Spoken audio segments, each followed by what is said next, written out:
In my last video, I talked about how self-care is not just a list of things to do, but a way to kind of treat yourself so that you're operating optimally. So in this video, I'm going to show you how I create my self-care plans each year.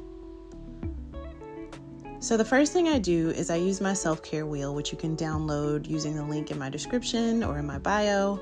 And it basically breaks down the different areas of life so that you can evaluate yourself on a scale from 1 to 5 around how you feel you're performing in those areas of life. How you're enjoying those areas of life is a better way to look at it. So I go through each area and I rate myself usually somewhere between a 2 and a 4. I don't like to give myself a 5 unless I'm doing exceptionally well, which I have been in my career this time around. But I go in and I rate myself, and then I take different colors and I kind of fill in the piece of the pie for each area. Now what this does is give me this lovely picture of how balanced I am in the different areas of life.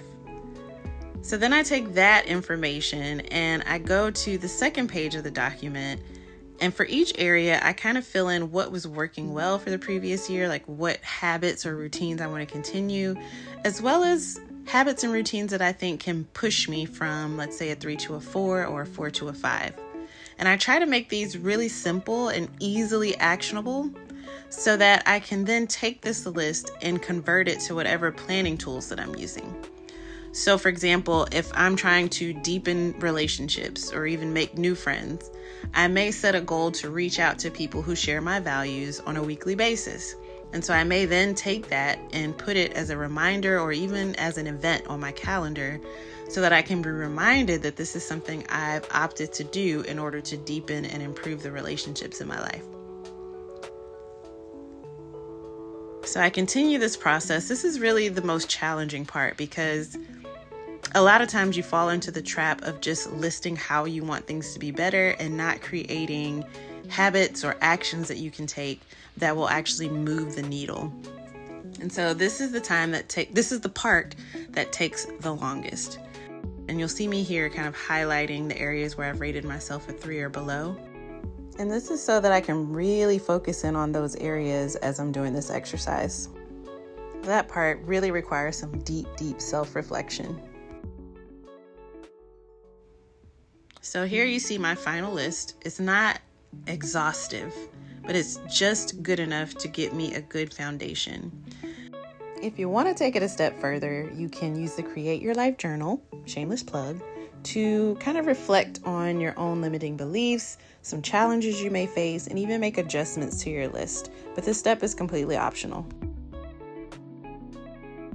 Once you're done with that, you can take your planning tool. If it's a paper journal, you then just go in to your calendar and identify times throughout the year that you think that you'll be able to execute on some of those actions that you detailed on the PDF. For me, I do this type of planning at the end of every year. I order the same planner every year. You can also find a link for that on Amazon on my website. I also use a few digital tools. So Insight Timer is a meditation tool, and I've set a goal to meditate daily this upcoming year. So I went into the app and set a daily reminder for meditation, and I chose the time that I think will work for me. And of course, I can adjust that at any time. But it's helpful to set up these automatic reminders and triggers so that you don't have to think too much. I also set a goal to journal more. So I downloaded the app day 1. And it's an app that allows you to text in your journal entries or enter your journal entries into the app if you choose. But for me, sitting down and writing in a journal has been a lot lately. I still do it occasionally, but to make sure I'm keeping up with spending that time with myself, or at least taking moments throughout the day, I use this day 1 app and its reminders to help me remember to journal. If you don't want to get that fancy, just get a whiteboard and list out 1 to 3 of the things that you identified as actions in the areas where you rated yourself low. Write them down on the whiteboard and then put that whiteboard somewhere where you're going to see it often so that you can be reminded of what you've committed to.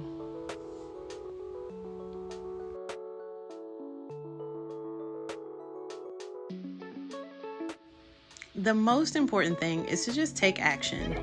Really, this exercise is meant to help you reflect on what brings you joy, on what makes your life more fulfilling, and bring it to the front of your awareness so that you can at least have taken a moment to reflect on what's important to you and what brings you joy and what helps you to operate optimally. There is no one size fits all for self-care. This is just a way for you to take the time to acknowledge that your care is important and that it's something that you should be intentional about on a regular basis.